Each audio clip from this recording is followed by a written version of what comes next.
Wesh la famille, j'espère que vous allez bien. On se capte les gars pour une nouvelle vidéo, nouveau Zap Actu. Et aujourd'hui bien évidemment le sujet principal ce sera le séisme de magnitude 7,8 qui s'est passé en Turquie. Et ce qui est incroyable, pour que vous vous imaginiez la puissance du séisme, le séisme de magnitude 7,8, je vais y arriver, qui s'est passé à 4h17 du matin au sud-est de la Turquie, je l'ai ressenti jusqu'ici. C'est-à-dire que hier soir, dans mon lit, j'ai senti tout mon building vibrer. Et en fait, vers ici, dans le Moyen-Orient, il y a souvent des séismes. Donc je me suis pas plus inquiété que ça. Et quand j'ai vu les news, ça m'a choqué. Parce que déjà, ici, c'était puissant. Vraiment, tu t'entends tout ton building bouger et tu sens que ça tangue. Et là, quand j'ai vu les news, ça m'a choqué. Alors le pire c'est que du coup il y en a eu un à 4h17 du matin et il y en a eu un autre de magnitude 7,5 en fin de matinée en Turquie. Encore une fois, c'est passé en direct à la télé et tout, choquant, vraiment choquant. Il y a eu des buildings entiers qui ont été détruits, des immeubles vraiment qui sont effondrés, c'est incroyable. Et donc du coup, là, le bilan, il arrête pas de s'alourdir. Au moment où je vous tourne la vidéo, le bilan, pour l'instant, en Turquie et en Syrie, il dépasse les 2300 morts. C'est terrifiant, terrifiant, terrifiant. Et comme je vous disais, du coup, il a été ressenti dans tout le Moyen-Orient. Voilà, en fait, il était tellement puissant dans tout le Moyen-Orient, mais c'est un truc de fou. Ça a même été enregistré sur les sismographes jusqu'au Groenland. Enfin, c'est un truc de dingue. Et du coup, on a Emmanuel Macron qui a du coup fait un tweet où il a dit: des images terribles nous viennent de Turquie et de Syrie. Après un tremblement de terre d'une force inédite, la France se tient prête à apporter une aide d'urgence aux populations sur place. Nos pensées sont aux familles endeuillées. Faut absolument aider. Faut absolument aider parce que vraiment, il y a eu des quartiers entiers qui ont été rasés. C'est aberrant. Vraiment, il faut absolument aider. Vraiment, j'espère que la France va aider. Et surtout que beaucoup de pays vont se mobiliser pour aider, pour envoyer de l'aide, etc. Il faut absolument aider, c'est aberrant. Moi, j'ai été choqué. Vraiment, j'ai été choqué des images sur les réseaux sociaux et tout. C'est un truc de dingue. Vraiment, c'est un truc de fou. Dans l'actualité aussi, je voulais vous parler d'autres informations. Donc tout d'abord, parlons d'un jeu donc, qui s'appelle The Day Before. En fait, on a remarqué que déjà ce jeu, il y avait beaucoup de gens qui sentaient un peu l'arnaque. Voilà, je vous en parle parce que je sais qu'il y a beaucoup de jeunes qui regardent mes vidéos. Et peut-être que du coup, c'est un jeu que vous attendiez. Et en fait, il faut se méfier de ce jeu. Déjà, il y a eu des gros doutes sur le fait que voilà, le jeu, il y a plein de choses alarmantes. Mais le truc le plus alarmant, c'est que ils ont copié, en fait, dans les images promotionnelles et dans le trailer.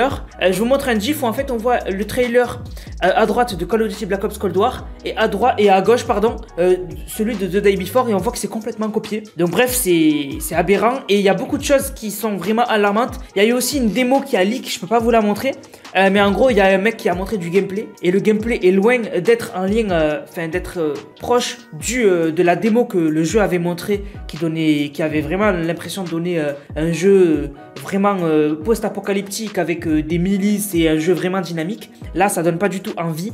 Et puis voilà. Aussi parlons vite d'Elon Musk. Elon Musk, comme vous le savez sur Twitter, il avait annoncé que l'API, elle allait devenir payante. En gros, l'API, c'est ce qui permet aux développeurs de poster des tweets automatiquement par rapport à une thématique, par rapport à quelque chose. Et du coup, en fait, c'était prévu que ça allait devenir payant. Et donc, du coup, il y a plein de bots qu'ils allaient fermer.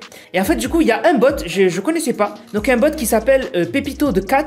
Et en gros, en fait, c'est un bot sur Twitter qui, en fait, poste via une caméra des tweets quand Pepito rentre dans sa maison. Voilà. Donc à la base c'est juste un chat qui rentre chez ses maîtres quoi. Et en fait du coup c'est bon, c'est devenu une sorte de d'habitude des gens de regarder mais quand il rentre, quand il sort et tout. Bon c'est comment les gens voilà s'en occupent, enfin s'occupent on va dire.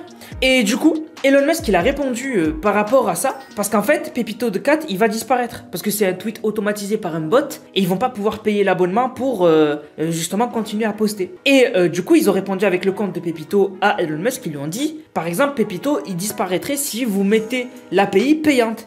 Et Elon Musk il a dit on pourrait peut-être faire un système où en gros des comptes comme le vôtre, et ben en fait ils ont pas besoin de payer du coup ils peuvent continuer à poster. Et finalement ils ont gagné puisque en fait Elon Musk il a dit que par rapport à ce qu'ils lui ont dit, en fait Twitter va mettre en place une sorte d'abonnement light en gros où tu payes pas, et du coup les bots genre les bots qui n'ont pas de revenus et qui du coup quand même sont importants pour Twitter, pour la communauté Twitter, continueront d'exister sans avoir à à payer. Donc du coup, ça va être cool pour ceux qui voulaient maintenir leur compte. Et voilà, donc c'est un geste cool de la part d'Elon Musk. En fait, ils ont sauvé tout le monde grâce à un chat. Ça, c'est aberrant. On a la rumeur que Apple, pour les prochains modèles, sortirait un modèle encore plus prestigieux et élitiste que le Pro Max. Comme vous savez, à chaque fois, chaque année, quand Apple sort un nouvel iPhone, du coup, ils sortent l'iPhone 14, l'iPhone 14 Pro, l'iPhone 14 Pro Max. Bref, voilà, ils sortent en gros des versions simples et des versions vraiment haut de gamme, qui est à chaque fois le Pro Max. Vraiment, c'est le haut de gamme, qui coûte le plus cher, qui coûte une blinde à chaque fois. Et en fait, du coup, en gros, il y a un mec qui s'appelle Mark Rugman, qui a remarqué que Tim Sweeney, donc le PDG d'Apple, aurait dit que, en fait, le prix des iPhones futurs pourraient augmenter. Et ils savent que Apple, les clients sont prêts à dépenser plus pour un iPhone. Et donc du coup il s'est dit, mais comment ils vont faire pour augmenter les prix alors que le schéma actuel c'est 2 iPhones normaux et 2 iPhones Pro. Et en fait, à ce qu'il paraît, c'est des rumeurs, il n'y a rien de concret, mais en fait Apple, ils exploreraient en fait l'idée de créer un iPhone Ultra. En fait ce serait au-dessus du Pro Max. Et ça serait vraiment un iPhone super cher et en fait vraiment plus élitiste, vraiment ultra. Et en fait du coup c'est juste une rumeur, mais en fait les gens ils se sont dit, c'est vrai que on a eu la puce M1 Ultra, on a eu l'Apple Watch Ultra, et donc du coup il y en a, ils ont dit mais pourquoi pas un iPhone Ultra. Donc on verra, peut-être que ça existera cette année, en 2023, un iPhone 15 Ultra. On verra, en tout cas bien évidemment ce sera très très cher, et ce sera vraiment pour ceux qui veulent se différencier du lot, on va dire en termes de consommation. Donc voilà la famille, c'était un peu tout sur les news. J'espère que la vidéo vous a plu, comme d'habitude Zap Actu. J'espère que ça vous a plu, c'est le cas, n'hésitez surtout pas à liker, commenter, partager. On se capte les gars pour une prochaine vidéo, c'était Nanas, prenez soin de vous, bang bang bang.